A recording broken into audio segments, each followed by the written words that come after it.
There's a rancher near Gillette, and good friends, and I've bought and sold and traded horses with them for a lot of years, and they're good, honest people. I bought a horse from them at one point, liked the horse, and then even after I'd already said, I'm buying this horse, I said, all right, what, is there anything else I need to know about this horse? And they said, yeah. Said, you know, he's pretty solid and good, but he's deathly afraid of these little white plastic bags.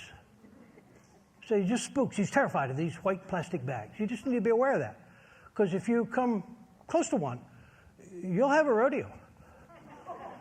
Oh, okay, good to know, good to know. I brought the horse home. I had him home for a few days, and I put him in a corral, and I tied a white plastic bag to one side of the corral. He snorted a little and went clear to the other side of the corral and was not happy. So I walked over to that side of the corral, tied on another white plastic bag. Now he went to the end. He wasn't happy. So I went to that end, tied on a white plastic bag. Now he goes to the other end. And I go to, you know the story about what I'm doing, right? So I go to that end and tie a white plastic bag. And now he's dead center in the corral. Exact, precise center. Equidistant from these white plastic bags, and he's not a happy camper. And then I walked off and left him. Now, if you don't know horses or training, you may be thinking by now, wow, you're just mean. Okay, you can make a case for that, but not really. I'm actually being good to this horse. And I'm being good to me in the process, by the way. Because if I don't do this, he's very likely to really hurt himself sometime over a white plastic bag. I know that the white plastic bag is not going to jump out and hurt him or eat him. But he evidently doesn't know that yet. Huh. Are you starting to get where I'm headed with this story? I'll digress just a moment. Over 50 years ago, I came down with a physical ailment. I'll not go into details, but had to do with my pancreas was producing too much insulin, and which led to insulin shock, which is no fun. And part of the cure for that is that I had to be on an absolutely rigid, strict diet. One of those, you know, if it looks good, don't eat that. If it tastes good, spit that out. That kind of a diet. And up until then, I'd been a very undisciplined eater, and I had to be at rigid time slots and rigid what I ate, and it was a real pain, and I hated it. And God had up before that time healed me from some stuff, and since that time has healed me at times. And I prayed for that, and had other people pray for that. And I had this whisper of God in my head to say, "I'm not going to heal you for this. This is for your good." I didn't like that. Just sort of like that destined thing. God said, "I have this for you. It's a gift to you," and I didn't want the gift. Hello? But I had that sense of, I'm going to heal me for that. I got to tell you, the diet wasn't any better just because he said that. I had to eat rigid time slots. I had to eat stuff. I couldn't eat stuff that I wanted to. And God began to teach me discipline and intentionality and time management. And did I mention discipline? And that started spilling over into other areas of my life. And my work habits got more disciplined and intentional. And my study habits got more intentional and disciplined. And my life habits and relationships started improving. And everything about my life started improving. And God walked off and left me in that corral. Hello? I didn't like it. I don't like white plastic bags. I don't like no sugar. Hello? And God said, "This is for your good." And I had that for over 40 years. Some of us, it takes a while. Some of us, God says, "No, nice start, boy, but no." And then I got over that because I got something way worse.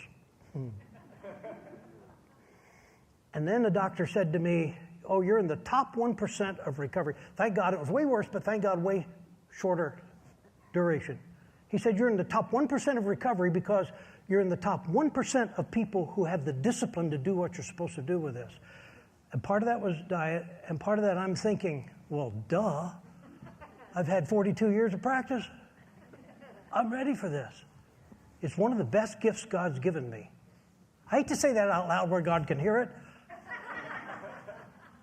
But do you understand what I'm saying? So I left that horse in the corral all day and then went back. He was still relaxed now. He wasn't dead center anymore.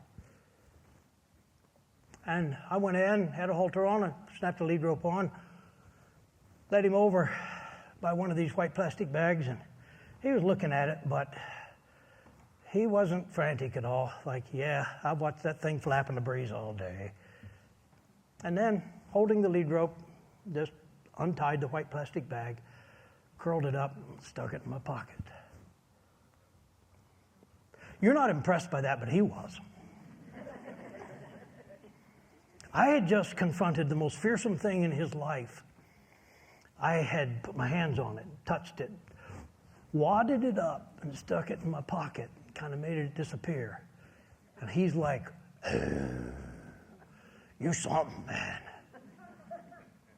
I walked him around to the other white plastic bags and untied them, had pockets bulging with white plastic bags. And I had a horse that said, "You the man. You something. We can do stuff on you, man." Now, I can't exactly know what a horse is saying, but my imagination let me enjoy it. Make sure you get the story. You understand that's what God does for you and me? You understand that? Sometimes God puts you in the middle of the corral with white plastic bags flapping and just seems to walk off and leave you there. And you're going, "Come on, man. Seriously, bail me out. It's been a half hour." God said, "Yeah, get used to it." About 40 years. "Oh, come on." And then God just says, let me take care of that for you. I'll face your fears. I'll take hold of them. And I'll take care of that for you. By the way, all of us have that waiting for us in heaven. Do you know that? Absolutely. Everything that you're afraid of right now, you won't be. He's got it all handled. But I'm going to tell you right now, I'm not promising you he'll let you out of the corral today. I'm not saying he'll take down the white plastic bags today. I'm telling you, he's aware. And he won't put you in a corral with stuff that'll actually eat you. But he will put you in a corral with stuff that you think will eat you. There's a key difference in that.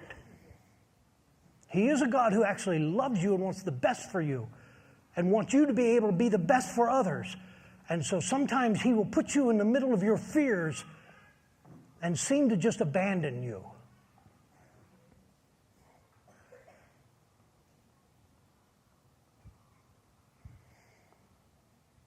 He's not left. He'll be back. And he'll crumple that up and put it in his pocket and say, "See, that's nothing. That's nothing." It's called a gift of suffering. I still don't like it. I still struggle with owning it as a gift. But then God doesn't hire me as a consultant.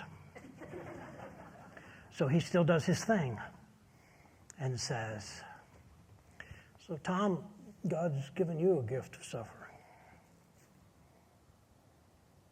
I'm not going to say much more about that since it's you, but I don't like it. I want you to be instantly, miraculously delivered from that. So far, he hasn't done that. I don't get it.